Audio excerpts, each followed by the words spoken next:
West ব্যাংকের হেব্রনের ঐতিহাসিক আল ইব্রাহিমি মসজিদ শত শত বছর ধরে মুসলিম ঐতিহ্যের অন্যতম প্রধান স্মারক এই পবিত্র স্থানটি এখন এক চরম অস্তিত্ব সংকটে। ১৯৯০ সালের হেব্রন প্রোটোকল ভেঙে এই ধর্মীয় স্থাপনার সমস্ত প্রশাসনিক ও নির্মাণ ক্ষমতা প্যালেস্টিনিয়ানদের কাছ থেকে কেড়ে নিয়েছে ইসরায়েল। প্যালেস্টিনিয়ান কর্মকর্তাদের অভিযোগ, গত অক্টোবরের পর থেকে এই মসজিদকে ইহুদি সিনেগগে রূপান্তরের প্রক্রিয়া ত্বরান্বিত করেছে ইসরায়েলি প্রশাসন। ওল্ড সিটির প্রবেশপথে বসানো হয়েছে ১০৬টি লোহার গেট, যার কারণে ইবাদত করতে আসা প্যালেস্টিনিয়ানদের মনে তৈরি হয়েছে স্থায়ী আতঙ্ক। হেবরনের অধিবাসী ও মুসলমানদের কাছ থেকে আল ইব্রাহিমি মসজিদকে সম্পূর্ণ সরিয়ে নিতে দ্রুত রূপান্তর প্রক্রিয়া চলছে। প্যালেস্টিনিয়ান ওয়াকফ মন্ত্রণালয় এবং হেবরন মিউনিসিপ্যালিটির সমস্ত আইনি ও ধর্মীয় ক্ষমতা কেড়ে নিয়ে এখানে একপেশে কর্তৃত্ব প্রতিষ্ঠা করছে দখলদার বাহিনী।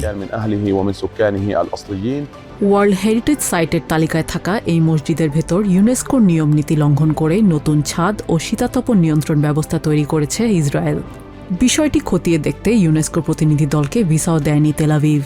প্যালেস্টিনিয়ানদের আপত্তির তোয়াক্কা না করে এই ক্ষমতার বদল ও অবকাঠামো পরিবর্তনকে নিজেদের অধিকার বলে সরাসরি দাবি করেছেন ইসরায়েলের উগ্রপন্থী অর্থমন্ত্রী বেজালেল স্মোট্রিচ।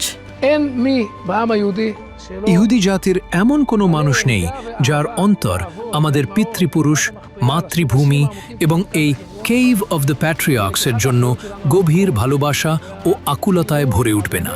হেব্রনে আমাদের যে গভীর শিকড় রয়েছে তার পূর্ণ দায়িত্ব নেয়ার এখনই সময়।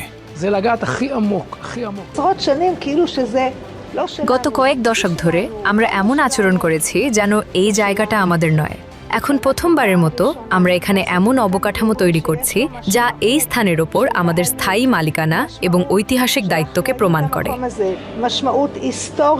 ইসরায়েলি আগ্রাসনের এই রূপ কেবল হেব্রনেই সীমাবদ্ধ নেই।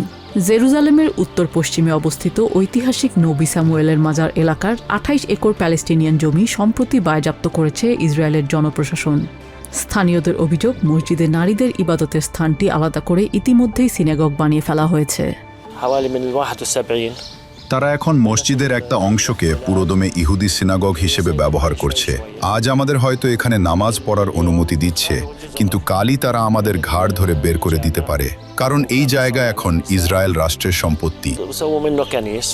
প্যালেস্টিনিয়ানদের ইতিহাস ও পরিচয় মুছে দেওয়ার এই আয়োজনকে আইনি রূপ দিতে ইসরায়েলি পার্লামেন্ট নেসেতে পাশ হতে যাচ্ছে নতুন হেরিটেজ বিল, যার মাধ্যমে ওয়েস্ট ব্যাংকের প্রত্নতাত্ত্বিক ও ধর্মীয় স্থানগুলোর উপর থেকে প্যালেস্টিনিয়ান কর্তৃপক্ষের ১৯৯০ সালের সমস্ত আইনি ক্ষমতা কেড়ে নেওয়া হবে।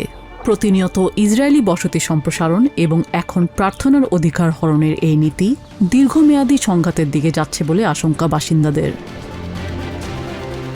Nijiya Jami, TBN 24 news desk.